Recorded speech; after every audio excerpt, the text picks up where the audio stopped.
Fala pessoal, tudo bem? Claro que num canal de livros, de vez em quando tenho que fazer um balanço de quais foram os livros que eu andei lendo.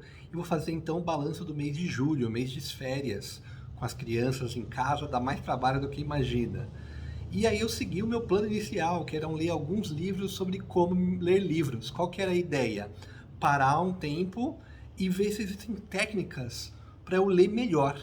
Por que isso é importante? Porque se eu faço uma conta para os próximos 20 anos, mantendo o ritmo que eu tive, eu vou ler cerca de 1000 livros. Então, melhor que eu tire o melhor dos livros. E para isso, alguns livros, parece um esquema de pirâmide aí, né? Alguns livros para eu entender como eu posso fazer isso. Então, esse é o meu canal em que eu discuto livros, que eu discuto algumas leituras que para mim são interessantes e quero compartilhar com todos vocês. No mês de julho, então, eu segui o meu objetivo inicial, que era focar nos livros de como ler melhor. Esses foram os 5 livros que eu li. Também quero mostrar uns quadrinhos. 4 deles sobre como ler melhor e um sobre o mercado de investimentos, que é também um outro projeto paralelo que eu tenho. Além disso, li uns quadrinhos aqui, uns quadrinhos do Demon Slayer, que eu tô lendo com a minha filha. Então isso também tem um projeto aqui de ficar próximo da minha filha. Então vamos fazer um resumo bem rápido aqui, eu vou fazer vídeos específicos sobre esses livros, mas primeiro eu comecei aqui com A Vida Intelectual de Satyendra, que foi um monge francês que viveu ali pelo início do século XX, início, metade do século XX. Ele fala um pouco do que é essa vida intelectual. E eu já adianto que não é essa vida intelectual. Essa vida intelectual não é ler e escrever distante da realidade, e sim é estar conectado com as pessoas, como a literatura pode nos conectar com as pessoas, com a realidade e tudo mais. E parece até que foi escrito, né? Enquanto eu estava falando justamente isso, estar conectado com a realidade, meu filho aqui veio pedir alguma coisa, parar, atender ele, e agora eu voltei aqui para gravar esse vídeo. Então isso que é a vida intelectual, não é uma vida de escrever e ler distante de toda a realidade ou isolado do mundo. Não, é conectado com o mundo. E é por isso que é tão interessante essa vida intelectual. Já o segundo livro aqui que eu escolhi foi Como Aprender e Como Estudar. Como estudar e como aprender, ao contrário, né? Eu achei já ele um pouco ruinzinho. Ele dá umas dicas para quem é aluno, mas se alguém precisa ler esse livro sendo aluno, eu acho bastante difícil para esse grupo, né? Então eu vou até fazer um vídeo sobre ele, claro que todos os livros, mesmo aqueles que eu acho ruins, tem sempre algo de bom, vou discutir um pouco sobre isso, mas o ponto aqui é que eu achei meio dispensável, não precisava ter isso. Já o terceiro é esse livro aqui, A Arte de Ler. Então fui primeiro entender o que é essa vida intelectual, é uma vida certamente relacionada com a leitura, não é só leitura, mas é relacionada com ela. Depois eu fui entender, ok, como estudar e como aprender, pelo menos pelo título de livro fazia sentido, mas achei que não valeu a leitura. E depois, especificamente, a arte de ler, que é um dos pilares, vamos dizer assim, de uma vida intelectual. E esse livro, sim, aí é muito interessante. Ele dá várias dicas práticas de como ler melhor e como aproveitar melhor a leitura.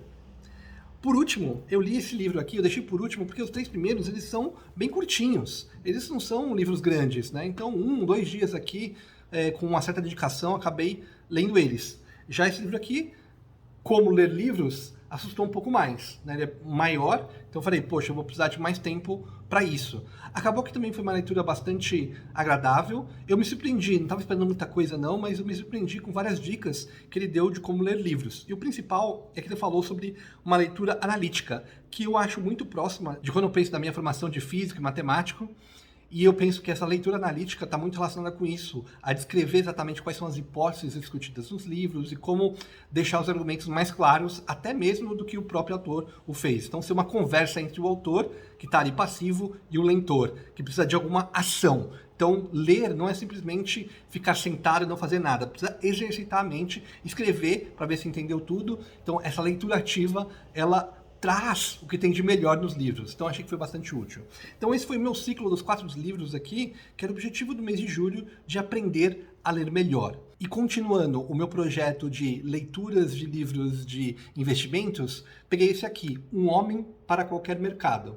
Então, para quem não conhece, fala do Edward Thorp, que foi o cara que fez toda a matemática por trás daquela lógica de como ganhar no blackjack nos cassinos americanos. Apesar de ele também ter sido professor do MIT, ele não é aquele mesmo professor que aparece no livro, no filme Quebrando a Banca. Então são dois professores diferentes. Esse aqui foi o pioneiro. Ele também fez algumas técnicas de como quebrar a banca da roleta, ele fez alguns testes, não foi muito para frente, mas onde ele fez realmente muito sucesso foi quando ele foi para o mercado financeiro e trabalhou com a arbitragem, utilizando até uma versão preliminar daquilo que viria a ser conhecido como a equação de Black-Scholes. Alguns até falam que ele inventou a equação antes mesmo que os tais Black-Scholes.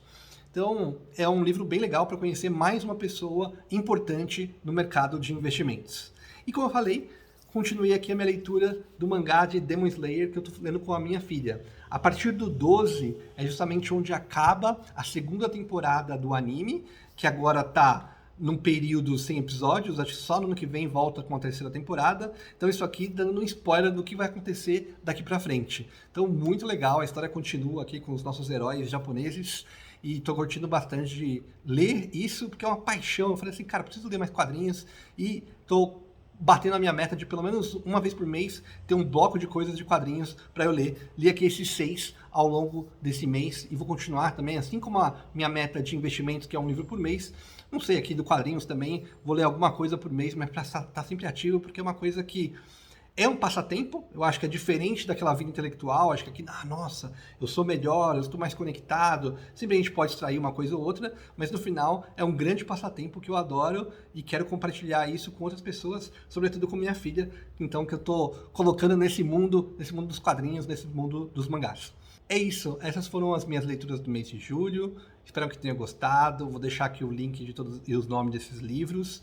Caso queiram deixar comentários, compartilhar, dar um like, sempre me ajuda aqui, me motiva a continuar em frente, compartilhar essa minha paixão que eu tenho por alguns livros e também como eu estou evoluindo ao longo do tempo com esses livros, tá bom? Beijo e até mais!